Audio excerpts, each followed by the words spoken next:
សួស្តីអ្នកទាំងអស់គ្នាថ្ងៃនេះខ្ញុំសូមបង្ហាញទេសភាពទឹកធ្លាក់ភ្នំគូលែនដ៏ស្រស់ស្អាតក្នុងប្រទេសកម្ពុជា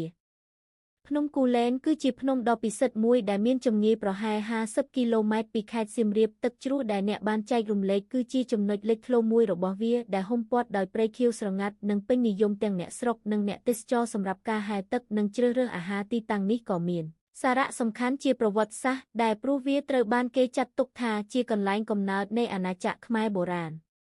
តើអ្នកចង់ឲ្យខ្ញុំផ្ដល់ការណែនាំខ្លះសម្រាប់ការធ្វើដំណើរទៅលេងភ្នំគូលែនឬតើអ្នកចូលចិត្តការពិពណ៌នាអំពីទឹកជ្រោះបែបសិល្បៈជាងនេះទេ